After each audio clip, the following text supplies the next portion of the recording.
Bonjour, on est le, le 25 janvier 2018. Je suis Béatrice Elbez et je vais vous réciter mon poème « Les Blattes » que j'ai écrit en juillet 2014. Parce que j'ai beaucoup observé les cafards, leur façon de faire. Je suis sûre que ce poème, beaucoup vont l'adorer.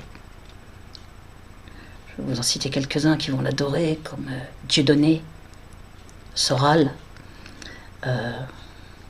Alain Jules, bien sûr, le pseudo-journaliste camerounais, grand ami de Dieudonné, Alain Benajam, président du réseau Voltaire. Il y en a plein, et puis il ne faut pas oublier Khaled Mekal et Ismaël Haniyeh. De toute façon, il n'y a que ça, ou quasi. Donc, je suis sûre qu'ils vont se reconnaître sans peine dans mon poème. Je vais vous le réciter de mémoire. Je vous rappelle d'abord que j'ai dit, je suis Béatrice Elbez, je suis très déformée devant vous, le visage très gonflé, sous le cou, sur les côtés, par une parotidite qui est une inflammation des glandes parotides. C'est pour ça que je laisse mes cheveux là devant pour essayer de cacher un peu. Parotidite, bronchite, sinusite, rhinite, trachéite. Tout ça chronique par torture électronique. Ce sont des multi-inflammations, j'ai mal. Waouh, c'est en train de me brûler. J'espère que je vais arriver à vous dire le poème sans trop tousser. Pourtant, j'ai attendu que ce soit pas très très fort. Trop fort pour pouvoir vous le dire là. Puisque brûlure 24/24. La torture électronique, c'est un assassinat progressif où on est brûlé. 24 heures sur 24. Ça s'appelle le meurtre lent, le slow kill. À feu doux, feu fort ou feu très fort. Moi, c'est plutôt à feu fort ou feu très fort maintenant, uniquement. Et jusqu'à ce qu'on en crève. Barry Trower, expert en micro-ondes à la Navy et ex-militaire, a confirmé ces meurtres d'opposants par micro-ondes ciblés.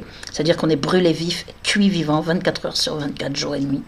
On tombe malade, comme il a dit, de façon chronique, au bout d'un an ou deux. Moi, c'est au bout d'un an. Et après, jusqu'à ce que les années qui suivent, on en crève.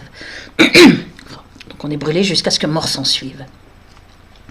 Je suis éliminé progressivement sur feu vert de Nicolas Sarkozy qui a fait balancer mon nom, très certainement sur une blacklist de torture électronique, puisqu'il est au cœur et aux manettes dans ma terrible persécution.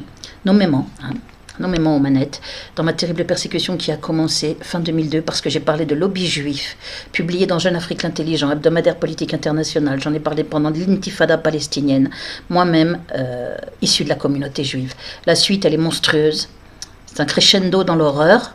Je répète toujours ça pour que les gens sachent à qui ils ont affaire, qu'ils comprennent mieux le poème aussi, et puis qu'ils relaient l'information surtout.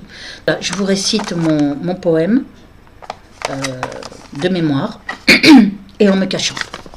Je vous mets le lien, s'il y a un mot qui vous manque, je crois que je vous l'ai déjà dit, je ne sais plus, parce que j'ai fait une vidéo tout à l'heure qu'elle n'allait pas, le son n'allait pas. Je vous regardais dans le descriptif, je vais vous mettre le lien, puisqu'ils sont publiés sur du poème publié dès juillet 2014 sur mon blog.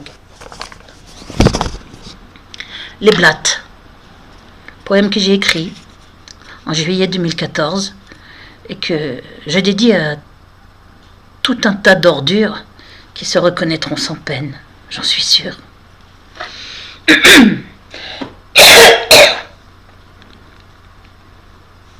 Voilez gesticuler et voilez se débattre, ce sont les collabos, et l'on dirait des blattes, qui se figent et détalent ou vont se justifier, quand sonne l'heure fatale où leurs noms sont cités. La plupart font silence, terrés, ne disant mot, mais craignant la sentence, en font encore de trop, se mettent à découvert en croyant se couvrir, et là, comme les blattes, ils se mettent à courir. Celui-là part en guerre et ment jusqu'à l'absurde, tant il voudrait voir taire la vérité trop rude, dont la voix s'amplifie par sa victime en sang, montrant aux yeux de tous son acte répugnant. Le collabo prend peur, il en rajoute encore, brandissant son honneur, il tremble et rage et mord, car de son infamie, il doit faire oublier le fait qu'il a trahi et n'en est que plus laid. C'est alors qu'il devient du pire bourreau le frère. Marchant main dans sa main, il se cache derrière. Sa vilainie est telle qu'il n'a pas de remords, et pour sauver sa vie, de l'autre veut sa mort. Baisant la main du diable, il suit sa course folle, et prisonnier du mal, et prisonnier du rôle, de traître et de Judas, il a vendu son âme. À son front rouge on voit la marque des infâmes.